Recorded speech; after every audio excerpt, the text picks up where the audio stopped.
it causes the whole environment. My chest, man, my chest. I'm almost in the moment, and I want to articulate this because I'm almost in the moment having a visceral response to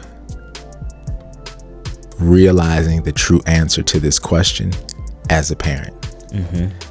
And ooh, man, you remember, it's the same thing that we talked about that we're talking about next week. This is processing. This is wild that it's happening real time in this space, right?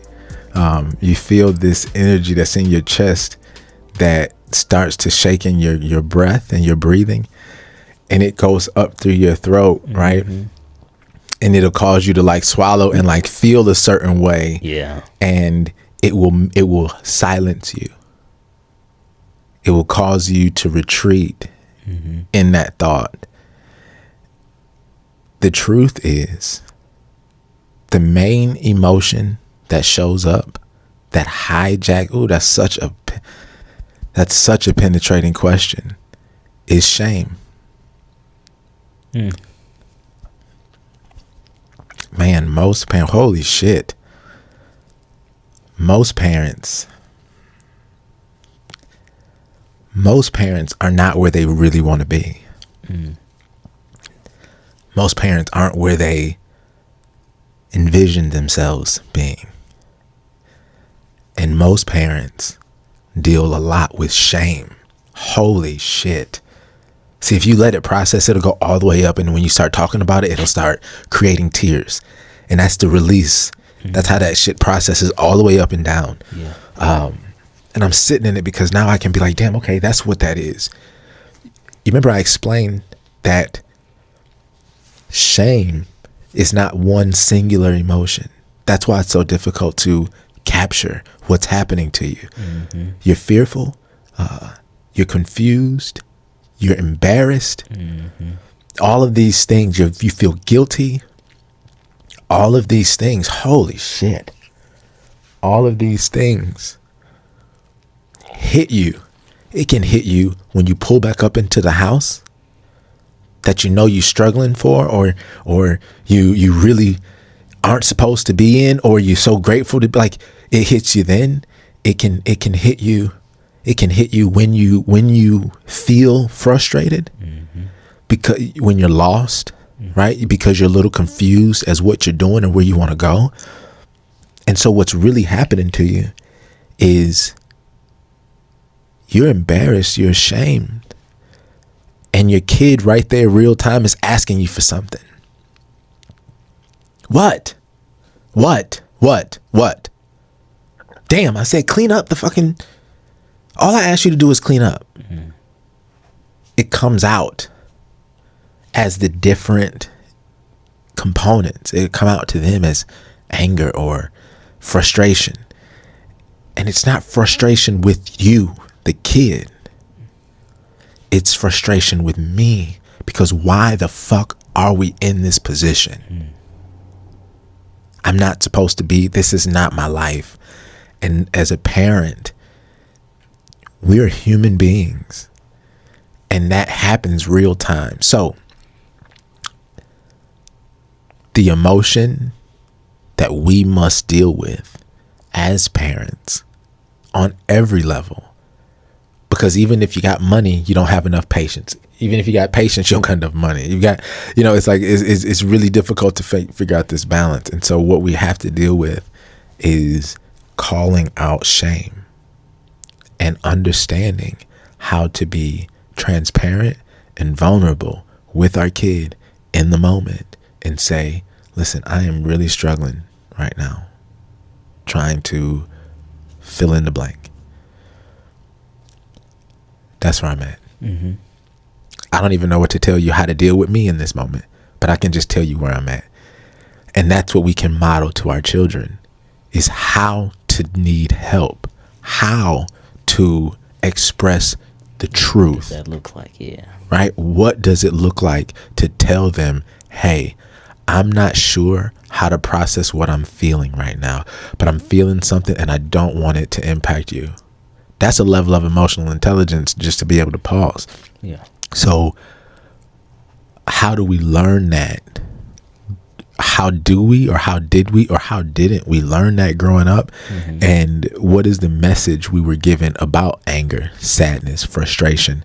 Because that's shaped the way that we process those emotions. What'd you learn about anger, or how to deal with sadness or frustration? Well, most oftentimes, how it was dealt with was Your ass getting whooped. that, or some level of violence that could have been involved. Some choice words that were, expressed that might have not really been from the heart, but was just out of everything, that bottled up. And once that soda opened up without giving it a chance to relax, as soon as that top, before the top could even come off, the soda through the top, but it was always, that's just it was just reactions, and What was the cost of that as a kid when your parents would do that, or when you would, your elders, your parent, your grandparent, what was the cost of that I think to a you? part of it as a kid, especially when as a kid, when you're not used to something and it's a shocker, it can create fear, in your child. It can cause the child to shut down, right? Or how you mentioned, walking on eggshells. That's anxiety Now, to the max. right? And so now child's not even moving in confidence anymore, right? Or haven't even developed the level of confidence because their foundation has now been built off of fear. And so now I'm having to create I gotta make sure I'm pleasing, right? Or I have to show up a certain way in this environment, because if not, I could potentially be on the end of anger, frustration, stress, and I've seen what came from that, and that scared the shit out of me. I can see it like, as a parent, you're really a gardener or a farm owner, right? Like, that's really what you are, a farm owner. Especially when you have kids. Your kids are your crops, right? And your house is your greenhouse. And a lot of us don't create the culture, don't create the environment in our greenhouse for the crops that we have to grow and to thrive. Yet we tell them that they should grow and that they should thrive.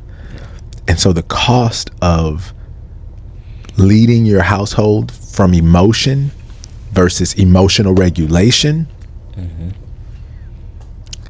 is the emotional intelligence of your child, which is their capacity, their ability to respond, their ability to self-regulate, their ability to cope, their ability to process and make solid decisions, their ability to love themselves.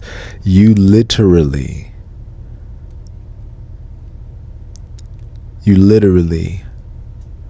are trying to plant seeds in concrete.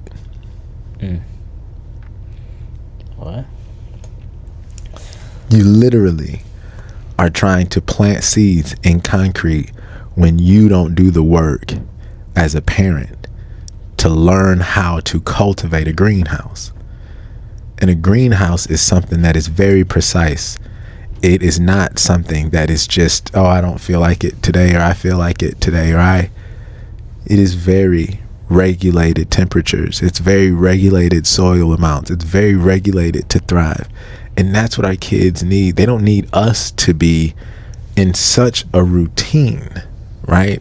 I think about it a lot. What's a routine or tool or phrase, right? I get a lot of parents that ask me that, like, oh, give me a routine that I can use. And the best thing that I can tell you is wake up in the morning and find 5 things to be grateful for before you get out of the bed. Gratitude, man. Because that's when we talk about the culture. The first thing that you do when you go into the greenhouse is you sit and you speak to your plants. First thing a good green thumb does is speak love and light and positivity to their plant. Good morning. Touch the leaves. That's the first thing that it does in the morning. And that's what we have to do, is in order for you to create the good environment, you have to be in a good space. And the trick to that is to set yourself. They say set the tone. It starts from the parents' leadership, because your kids are looking up to you. Yeah. To be the ones to model it, right? Yeah. Before they go out into the world or wherever they're going, Yeah. Throughout that. I tell you, my kids used to see me more. There was a period of time my kids used to see me more frustrated and drinking, and maybe even smoking, than they did seeing me pray, meditate, and not that I didn't do it. I just did it when they were asleep. What's the cost of that? Who am I modeling anything to if they don't get to see it? Right? So yes, it was a part of my piece, but I had to implement that for them to see that, oh, okay, my dad does meditate and pray. My dad does sit still within his emotions and process. Oh, he does journal. He's not just doing all of these things in the background.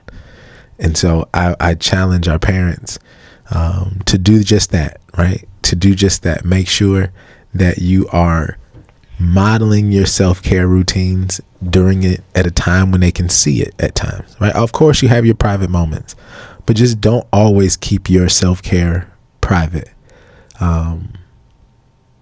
It's important that we can also show what dysregulation looks like, and show our kids, modeling our kids what it looks like to identify that you're dysregulated and, oh my God, you're overwhelmed and you're nervous and you got your back against the wall, so they can see that you deal with those things too. But then really try, let them know, like, a big part of not creating kids who feel like they can't make wrong decisions is seeing their parents make a wrong decision and then bouncing back. Right. Man, that makes me think about, we were just talking about it with our young ones about mistakes. It's all a part of learning. It's real good for parents to be able to model that from their standpoint. I made a mistake. I started all of our mornings off on the wrong foot. Yep. And I'm sorry. You know, those things, and we talked about it before, some of those kids are looking for that apology. And they need it. And they need it. And that's all they need. Right? All they need is for you to just take accountability, do the same. They're not upset that you did it. They're upset that you tell them to take accountability when they do it. Yeah. And you don't. And then one thing I will say, kids are smart. Man. They're smart. And some people don't think some parents may not think. Yeah. But even before they've reached middle school. Come on. Some can see already. Oh, that's bullshit you got going on. Come on, man. There. How you gonna tell me I need to do this and that? And every time I see you tell me I need to do this and this, you say I need to stop doing this, and next thing you know, I'm looking at you. Ain't that we doing the same thing? Here's what you should ask your child. Man, I wish we had our live on community right here. I totally forgot to hit the button. But here's what I want our chat and our parents to ask their child. But be prepared. Be prepared. First, I want you to tell them the definition of respect. Right? I want you to first see it. And I want you to ask them. Yeah, it ain't R-E-S-P-E-C-T. Right? No. I want you to first ask them, what does respect mean to them? Do they know the definition of respect? And then, if it aligns, right, I want you to ask them if they respect you. A lot of kids love you, but they don't respect you. And you better not get offended if they say That's why I said be prepared. Because we're really talking about growing your relationship, and that is something that, although, like I said, you have to do the control question of asking them what it means first, because you'll be able to tell if their level of maturity, like if they think respect is just making them feel good or making them feel happy, you may need to wait, tell them what respect is, wait a few days and have this conversation. But if they understand the version of respect, right? And can you pull up what that definition is? But if they can understand what the definition of respect is, like a true working, living definition of respect, then you can ask them if they respect you and be prepared for their answer. Because If they do not respect you, then that's the issue with your discipline and parenting. It's very difficult for them to listen and obey you if they don't respect you. What's respect? So respect is the act of recognizing, honoring the worth, value, and rights of someone or something. It involves showing consideration, esteem, and regard through both attitude and behavior. At its core, respect means treating others the way you want to be treated, acknowledging boundaries and individuality, valuing someone's presence, perspective, or position even when you disagree. From a leadership perspective, respect is the foundation of influence and trust. Valuing people. This is where we are right here, because you're the leader, right? So go ahead. Valuing people for who they are, not just for what they can do. Listening actively and giving others a voice in decisions. Recognizing contributions and showing appreciation. Maintaining fairness and consistency in how you lead and make choices. Is there any way, because what I want to do is I want to help our parents shape how they can ask these questions, right? What I want to, because it's a way for us to ask your kids, do they, like if you say the first one, what does the first one say? The first one says valuing people for who they are, not just for what they can do. No. The very first one, the leadership. You said the trust. The very first one. You said the leadership of the definition of it from leadership. From a leadership perspective, respect is the foundation of influence and trust. So you would say, do I have a positive influence over you, and do you trust me? Right? Go to the next one. In leadership, respect means valuing people for who they are. Do you value who I am? Not just for what they can do. Do you value who I am or just what I can do for you? Listening actively and giving others a voice in decisions. Do you believe that I listen to you and that your voice matters to me?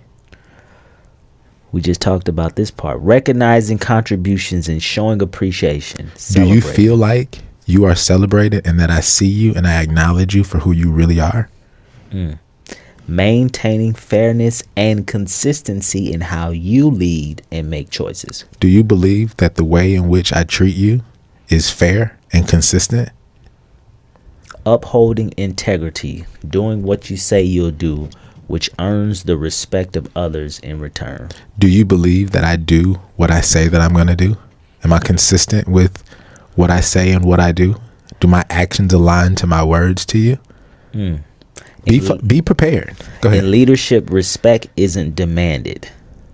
It's demonstrated. Do you think I do and show? Do you think I model, or do you think I just tell you what to do? Because I'm the parent and you the child. Have those lists of conversation. Ask those questions, and you should. That really, I really want us to take that. If we can take that out and put that into the discussion, because this needs to be this is our assessment. This is how you empower your children. This is what you're graded off of, because the truth is we're talking about leading your household, right? Leading your household.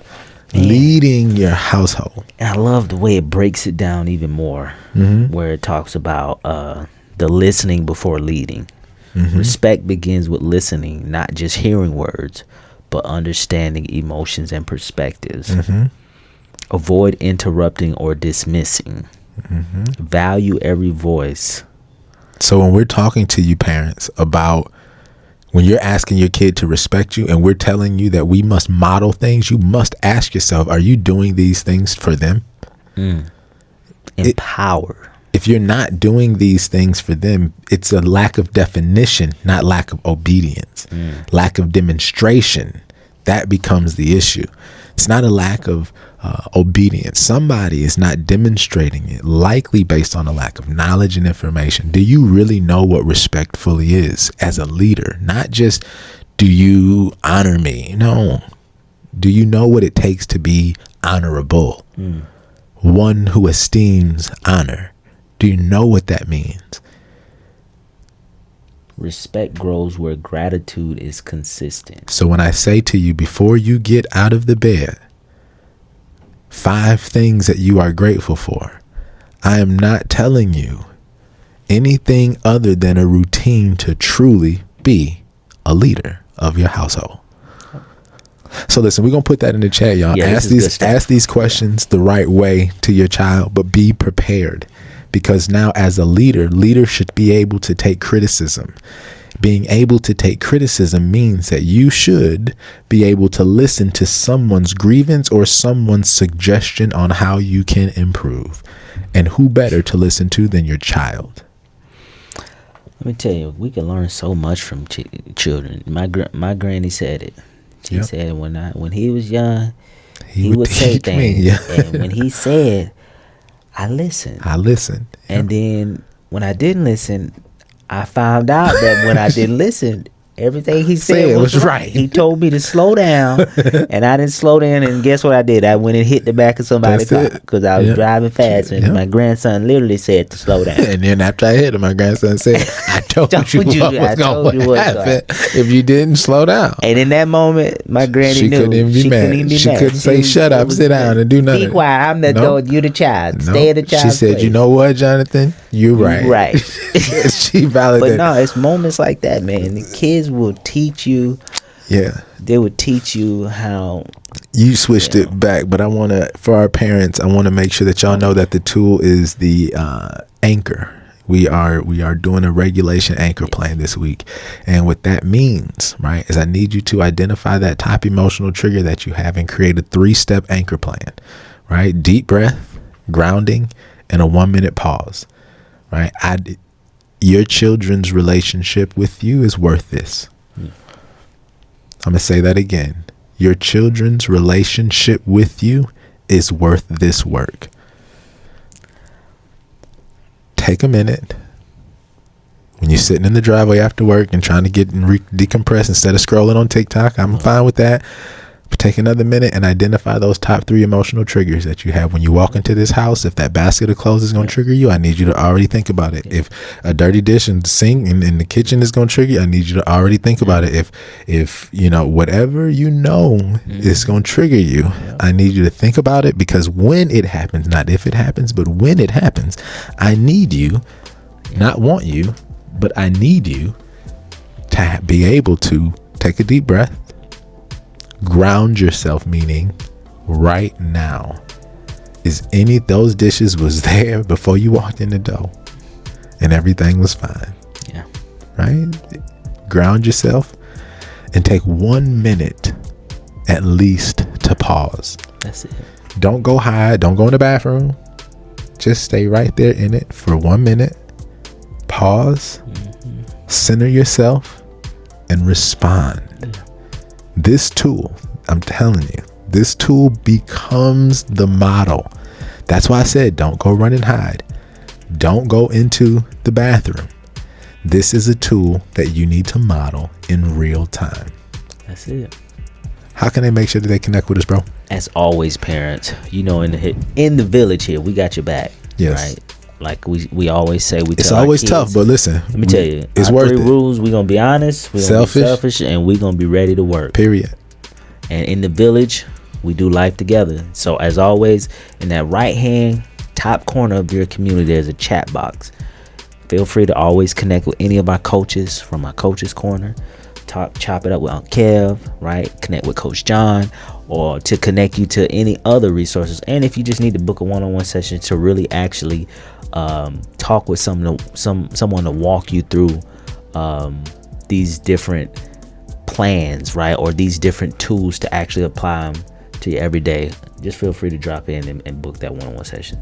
And so as always, from the village, we love y'all and we here for you. Listen, make sure Thursdays, y'all know what time. Be there. Check out your event calendar, RSVP. Let me know you'll be there. And let's kind of chop these things up and let's grow together. We love you. We'll see you next week.